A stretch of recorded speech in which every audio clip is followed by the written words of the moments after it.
नमस्कार, मैं हूं आशुतोष वत्स और आप देख रहे हैं इसमें चर्चा टीवी। अडानी ग्रुप के शेयर्स में लगातार गिरावट आ रही है और इस गिरावट से देश भी चिंतित है, देश के लोग भी चिंतित हैं और एलआईसी भी चिंतित है, एसबीआई भी चिंतित है। बैंकों का अडानी ग्रुप की कंपनियों पे तकरीबन 80,000 करोड़ का कर्ज है, जबकि एलआईसी ने उसमें 70,000 करोड़ का निवेश भी किया है। दरअसल ऐसी खबरें जब हिंदुस्तान के आम आदमी तक पहुंचती है तो वह सोचने पर मजबूर हो जाता है कि उसकी जो गाढ़ी कमाई है क्या वो बचेगी या वो डूब जाएगी। एलआईसी में हिंदुस्तान के छोटे बड़े सभी वर्गों का पैसा लगा हुआ है और सरकार भी अडानी से यह नहीं पूछ पा रही है कि आखिर मामला क्या है। लेकिन आज हम आपको बताने की कोशिश कर रहे हैं कि क्या एलआईसी डूब जाएगी। ये रिपोर्ट देखिए। अडानी ग्रुप के शेयरों में बीते शुक्रवार को लगातार दूसरे सत्र में भारी गिरावट देखने को आई। इसका सीधा असर बैंक एवं फाइनेंशियल शेयरों पर भी देखने को मिला। भारतीय बैंकों ने अडानी ग्रुप की कंपनियों को करीब 80,000 करोड़ रुपए का कर्ज दे रखा है। दूसरी ओर एलआईसी का अडानी ग्रुप की कंपनियों में 70,000 करोड़ रुपए से अधिक निवेश है। इस कर्ज और निवेश के डूबने की आशंका से बैंकों और एलआईसी के शेयरों में भारी बिकवाली देखी गई। बैंक ऑफ बड़ौदा के शेयरों में 7% से अधिक गिरावट आई, जबकि एसबीआई का शेयर 4.69% गिर गया।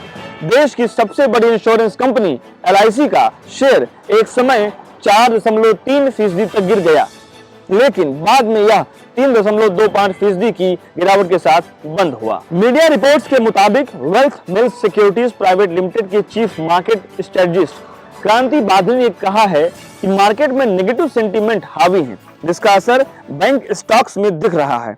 इसकी एक वजह अडानी ग्रुप के बारे में आई रिपोर्ट है। अडानी ग्रुप की टॉप 5 कंपनियों पर पिछले 4 साल में कर्ज दोगुना हो गया है। ब्रोकरेज फर्म CLSA की एक रिपोर्ट के मुताबिक अडानी ग्रुप के कुल कर्ज में भारतीय बैंकों की हिस्सेदारी 40% से भी कम है। इसके मुताबिक अडानी ग्रुप के कुल कर्ज में बैंकों का 38%, बॉन्ड्स और कमर्शियल पेपर्स का 37% और फाइनेंशियल इंस्टीट्यूशन का 11% है।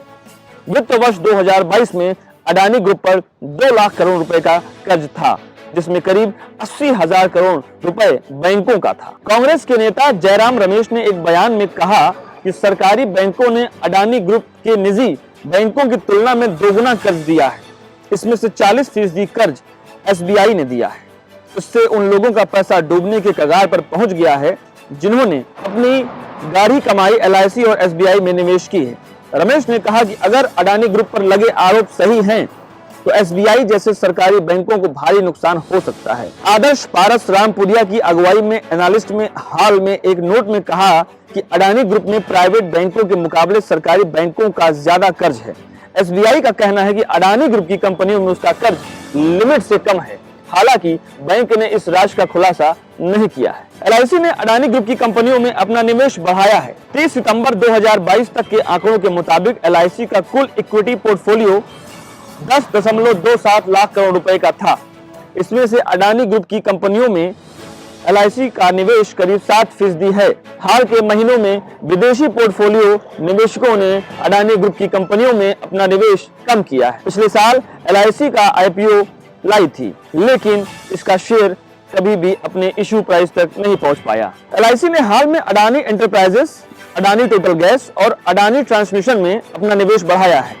अडानी एंटरप्राइजेस में एलआईसी का निवेश 30 सितंबर 2022 को 4.02% था, जिसका मूल्य 17,966 करोड़ रुपए था। इसी तरह अडानी टोटल गैस में एलआईसी की 5.77%, अडानी ट्रांसमिशन में 3.46% और अडानी ग्रीन एनर्जी में 1.15% हिस्सेदारी है। इसी तरह अडानी पोर्ट्स में एलआईसी की हिस्सेदारी 11.9% है और इसमें से कई कंपनियों के शेयरों में 20% तक गिरावट आई है। इससे एलआईसी को 16,300 करोड़ का नुकसान हुआ है। अडानी ग्रुप की 7 कंपनियों में एलआईसी का निवेश है। इस बीच मार्केट रेगुलेटर सेबी भी इस मामले में सतर्क हो गया है। रॉयटर्स की एक खबर के मुताबिक सेबी पिछले साल अडानी ग्रुप द्वारा किए गए हर एक सौदे की बारीकी से जांच करेगा। अडानी ग्रुप ने हाल में कई बड़े बड़े सौदे किए हैं। इनमें अंबुजा सीमेंट्स और एसीसी लिमिटेड का अधिग्रहण शामिल है। साथ ही अमेरिका की short seller company Hindenburg research की रिपोर्ट की भी स्टडी की जाएगी।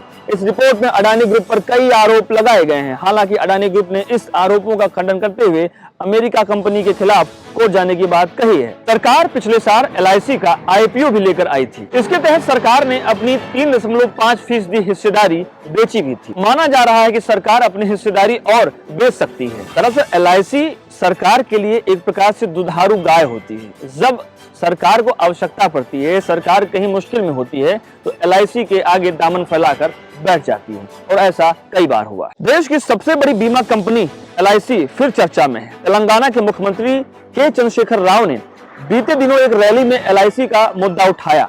उन्होंने केंद्र की मोदी सरकार पर LIC को निजी हाथों में बेचने का आरोप लगाया। साथ ही कहा कि अगर केंद्र में उनकी सरकार बनी तो इस कंपनी का राष्ट्रीयकरण कर दिया जाएगा। केंद्र सरकार पिछले साल LIC का IPO लेकर आई थी, जो देश का अब तक का सबसे बड़ा IPO था। इसका इश्यू प्राइस 949 रुपए था और आज इसकी कीमत 703 रुपए हो गई है। कभी सरकार के लिए दुधारू गाय रही LIC आज बिकने के कगार पर पहुंच गई है। सरकार पिछले साल LIC का IPO लाई थी। इसका साइज 21,000 करोड़ रुपए का था। इस IPO के जरिए सरकार ने कंपनी में अपनी 3.5% हिस्सेदारी बेची थी। पहले सरकार की LIC में 5% हिस्सेदारी बेचने की योजना थी, लेकिन बाजार में जारी उतार चढ़ाव को देखते हुए उसने 3.5% हिस्सेदारी ही बेची थी। इस IPO को कुल 2.95 गुना बोलियां मिली थी। कई लोगों ने LIC का शेयर लेने के लिए पहली बार डीमैट अकाउंट भी खोला था, लेकिन यह शेयर निवेशकों की उम्मीदों पर खरा नहीं उतरा। 60 साल से अधिक पुरानी सरकारी इंश्योरेंस कंपनी का सफर शानदार रहा है। यह देश की सबसे बड़ी इंश्योरेंस कंपनी है। भारत के इंश्योरेंस मार्केट में इसकी 70% से ज्यादा हिस्सेदारी है। यह सरकार की तारणहार रही है। जब भी सरकार मुश्किल में फंसती है तो LIC ही उसे उबारती है। इस कारण LIC को भी भारी नुकसान उठाना पड़ा है। साल 2015 में ONGC के IPO को LIC ने ही पार लगाया था। कर्ज से जूझ रहे IDBI बैंक की नैया भी LIC ने पार लगाई थी, लेकिन अब LIC खुद बिकने के कगार पर है। सरकार धीरे धीरे इसमें अपनी हिस्सेदारी कम करना चाहती है। फाइनेंस मिनिस्टर निर्मला सीतारमण ने LIC में हिस्सेदारी की बिक्री का प्रस्ताव रखते हुए कहा था कि स्टॉक मार्केट में किसी कंपनी के लिस्ट होने से कंपनी में अनुशासन आता है और इससे फाइनेंशियल मार्केट्स तक इसकी पहुंच बनती है। कंपनी के लिए संभावनाओं के द्वार खुलते हैं और रिटेल इन्वेस्टर को भी कमाई का मौका मिलता है। हाल के दिनों में LIC को प्राइवेट कंपनियों से कड़ी प्रतिस्पर्धा मिल रही है, लेकिन इसके बावजूद दूसरी कंपनियों की बाजार हिस्सेदारी उसके मुकाबले कहीं नहीं है। LIC देश की सबसे बड़ी इंस्टीट्यूशनल इन्वेस्टर है और कई कंपनियों में उसकी हिस्सेदारी है। हाल के वर्षों में LIC का NPA बढ़ा है।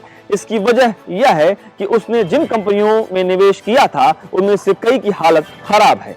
इनमें से कई तो दिवालिया प्रोसीडिंग के गुजर रही है। इनमें दीवान हाउसिंग, अनिल अंबानी की Reliance capital, India bulls housing finance, Piramal capital और यस बैंक शामिल है। सरकार ने जब 2009 में सरकारी कंपनियों को बेचना शुरू किया तो LIC खरीदने में सबसे आगे थी। 2009 से 2012 तक सरकार ने विनिवेश से $9 अरब कमाए, जिसमें LIC का 1/3 हिस्सा था। LIC के कर्मचारियों के एक गुट ने IPO लाने के केंद्र सरकार के फैसले का विरोध किया था। उनका तर्क है कि इससे कंपनी की इमेज प्रभावित होगी। LIC की तरक्की में पॉलिसी होल्डर्स और एजेंटों के भरोसे का सबसे बड़ा हाथ है। अगर सरकार इसमें हिस्सेदारी बेचती है तो इससे पॉलिसी होल्डर्स का भरोसा डगमगा जाएगा। LIC के कामकाज के लिए संसद ने अलग से कानून बनाया था। इसकी धारा 37 में LIC बीमा की राशि और बोनस को लेकर केंद्र सरकार की गारंटी होती थी।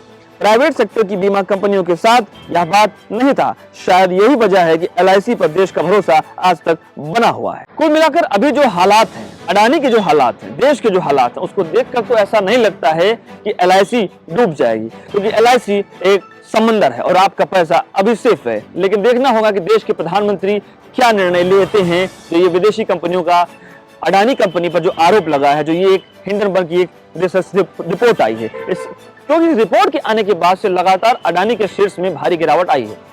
इसलिए आप कुछ दिन शांति से बैठ सकते हैं कि अभी आप सेफ हैं। देखते रहिए चर्चा टीवी, हम आपको और भी रिपोर्ट दिखाएंगे। शुक्रिया।